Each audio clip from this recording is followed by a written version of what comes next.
अस्सलाम वालेकुम दोस्तों। हम ख्वाब क्यों देखते हैं? आखिर हमारे दिमाग में ऐसा क्या होता है कि हमें ख्वाब आने लगते हैं? और क्या आप लोग जानते हैं कि हम नींद के किस वक्त में ख्वाब देखते हैं?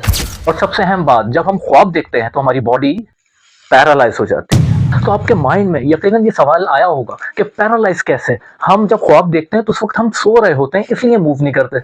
तो चलिए खोजते हैं इन सारे सवालों के जवाबात मेरी आज की इस वीडियो में। तो आप लोग रहिएगा मेरे साथ आखिर तक। तो जल्दी से वीडियो के बाहर जो आपको सब्सक्राइब का बटन नजर आ रहा है उसको प्रेस कर दीजिए। जब वो प्रेस करेंगे तो आपको बेल आइकन नजर आएगी, उसको भी प्रेस कर दीजिएगा। वीडियो पसंद आए तो इसे लाइक कीजिएगा और इसे फॉरवर्ड करना ना भूलिएगा। तो दोस्तों, हम लोग ख्वाब अपने अपने देखते हैं, यानी हम एक दूसरे के ख्वाब देख नहीं सकते। और अगर हम किसी से जानने की कोशिश करते हैं उसका ख्वाब, तो जो कुछ भी वो इंफॉर्मेशन हमें देता है वो इंफॉर्मेशन इतनी रिलायबल नहीं हो सकती। क्योंकि एक रिसर्च के हिसाब से हर बंदा अपने ख्वाब के शुरू के 10 मिनट 95% तक भूल जाता है। हम ख्वाब किस वक्त देखते हैं और इससे जुड़े और भी सवालों को जानने के लिए 1952 में यूनिवर्सिटी ऑफ शिकागो में एक रिसर्च की गई। उन्होंने बहुत सारे लोगों के सर पे बहुत सारे इलेक्ट्रोड्स लगाए और उन लोगों को सोने को कहा। जब वो लोग सो गए तो उनको मॉनिटर किया गया और फिर ये एक यूनिक इलेक्ट्रिकल एक्टिविटी उनके माइंड में होने लगी।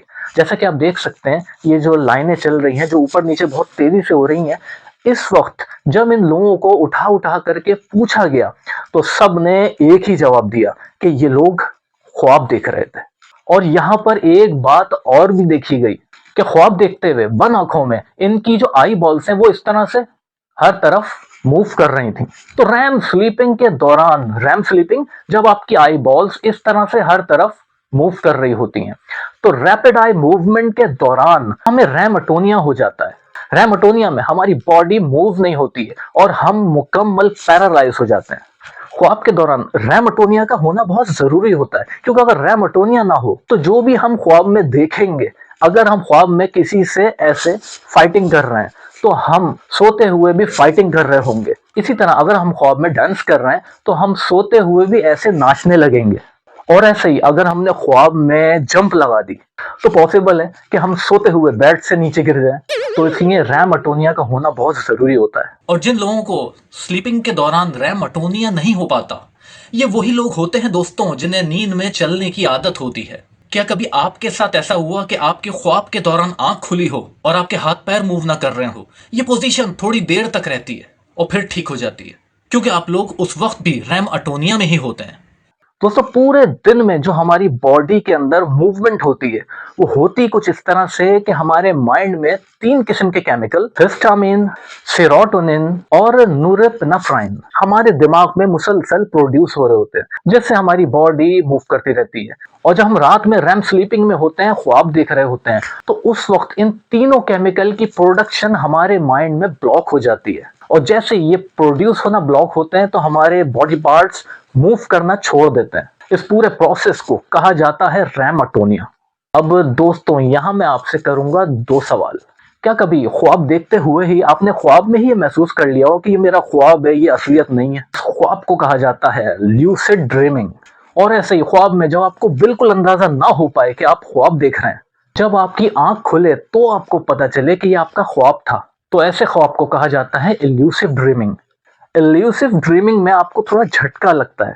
उसकी वजह यह है कि अगर आप कोई अच्छा ख्वाब देख रहे हैं, यानी आपको बहुत फेम मिल गया ख्वाब में, या आपको बहुत पैसा मिल गया हो, या आपकी मुलाकात शाहरुख खान से हो गई हो और अचानक से आपकी आंख खुल जाती है, तो आपको झटका लगता है, आपको तकलीफ होती है कि यार मैं शाहरुख खान से अभी हाथ मिला ही रहा था कि मेरी आंख खुल गई, थोड़ी देर तो और ये ख्वाब चल जाता। या आप अपने महल में अभी दाखिल ही हो रहे थे कि आपकी आंख खुल जाती है, तो आपको उसमें भी बहुत तकलीफ होती है कि अभी मैं अंदर जा ही रहा था, काश मैं अंदर जा करके अपने महल को देख ही लेता। इसी तरह आप जब कोई तकलीफ ख्वाब देखते हैं, यानी आपके सामने डेविल आ जाए, कि आपके सामने आपका कोई दुश्मन खड़ा है जो आपको बस मुक्का मारने ही वाला है, या फिर आप किसी होल में गिरने वाले हैं, ऐसे में अचानक जब आपकी आंख खुलती है तो आप अल्लाह ताला का शुक्र अदा करते हैं कि अल्लाह ताला का शुक्र है कि मेरी आंख खुल गई और मैं बच गया। अब आपके माइंड में ये सवाल आ रहा होगा कि आखिर ये रैम स्लीपिंग जरूरी क्यों है? क्योंकि इसमें हम ख्वाब ही तो देखते हैं, तो ख्वाब देखने की ही क्या जरूरत है? तो दोस्तों, इस बात को जानने के लिए एक टेस्ट किया गया। इस टेस्ट के दौरान एक रैट को एक छोटे से पॉट के ऊपर बिठा दिया गया। ये पॉट बहुत छोटा सा है, तो इसका जो टॉप है वो उससे भी छोटा है। रैट काफी बड़ा होता है तो उसको बैठने में काफी मुश्किल हो रही थी। और फिर उस पॉट के हर तरफ पानी भर दिया गया कि रैट अगर यहाँ से गिरेगा तो पानी में गिरेगा। इस पॉट पे बैठे बैठे जब रैट रैम स्लीपिंग में जाने लगता है तो वो फिसल जाता है और पानी में गिर जाता है, जिससे उसकी रैम स्लीपिंग ब्रेक हो जाती है। फिर वो पॉट पे आता है, फिर रैम स्लीपिंग में जाता है, फिर फिसलने लगता है और रैम स्लीपिंग ब्रेक हो जाती है। पूरी रात वो रैम स्लीपिंग नहीं ले पाता, जिसकी वजह से सेकंड डे उसकी मेमोरी पे बहुत गहरा असर पड़ता है। वो बहुत कुछ भूल रहा होता है। यही हाल इंसानों का भी है। अगर हम लोग प्रॉपर रैम स्लीपिंग ना लें तो फिर सेकंड डे हमारी मेमोरी पर भी गहरा असर पड़ेगा। अब यहाँ पे सबसे कॉमन सवाल कि हम ख्वाब में क्या देखते हैं, तो दोस्तों इस हवाले से भी एक टेस्ट किया गया। एक शख्स को एक बहुत ही मुश्किल पजल सॉल्व करने के लिए दिया गया। उसे उस पजल को सॉल्व करने में काफी टाइम लग गया। उसके बाद बहुत सारे इलेक्ट्रोड्स उस बंदे के सर पे लगाए गए और फिर वो बंदा सो गया। और फिर रैम स्लीपिंग के दौरान ख्वाब में ये पूरा ही पजल रिप्ले हो गया। और यही आजकल की कॉमन थिंकिंग भी है कि जो भी हम पूरे दिन करते हैं वही हम ख्वाब में देख रहे होते हैं। अब वो सवाल जिसके जवाब के लिए आप लोग सबसे ज्यादा बेचैन हैं कि आखिर हमें ख्वाब क्यों आते हैं, तो दोस्तों इस हवाले से कई थ्योरीज बन चुकी हैं और इन थ्योरीज में आपस में वेरिएशंस पाई जाती हैं।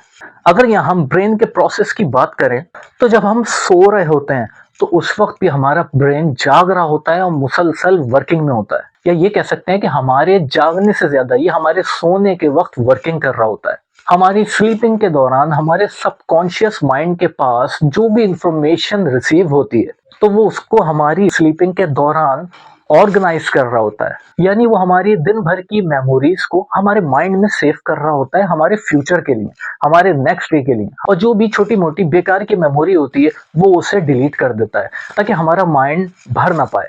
तो सबसे कॉमन थ्योरी यहाँ पे ये कहती है कि हमारे इलेक्ट्रिक इम्पल्सेस जो हमारी नर्व में ट्रेवल करके हमारी बॉडी से हमारे माइंड तक मैसेज लेके जाते हैं, इसी तरह हमारे माइंड से हमारी बॉडी तक मैसेज लेके जाते हैं। तो जिस वक्त हम रैम स्लीपिंग में होते हैं उस दौरान जब वो मैसेज पहुंचाते हैं हमारे माइंड तक, तो सबसे पहले इस मैसेज को रिसीव करता है हमारा कोर्टेक्स, यानी हमारे माइंड का सबसे ऊपर का हिस्सा, ताकि इस मैसेज के अंदर जो भी इंफॉर्मेशन है उसे प्रोसेस कर सके, उसे सेव कर सके फ्यूचर के लिए। लेकिन वो इनमें से बहुत से मैसेजेस को समझ ही नहीं पाता, वो कंफ्यूज हो जाता है। और जितने भी ऐसे मैसेजेस जो वो समझ नहीं पाता वो उनको मिला करके एक स्टोरी बनाने की कोशिश करता है। और दोस्तों यही स्टोरी कहलाती है ड्रीम। ड्रीम जिसकी कोई लॉजिक नहीं होती है, हम कुछ भी इसमें देखते हैं। बास टाइम स्टोरी आगे पीछे भी हुई होती है। कभी हम किसी जहाज में सफर कर रहे हैं तो अचानक हम घर में सो रहे हैं, कभी हम स्कूल में पढ़ रहे हैं तो अचानक हम घर में बैठे हुए टीवी देख रहे हैं, और कभी हम किसी से गले मिल रहे हैं पर अचानक से अगले ही सीन में हम उससे लड़ रहे हैं। यानी हम ड्रीम में कुछ भी देखते हैं।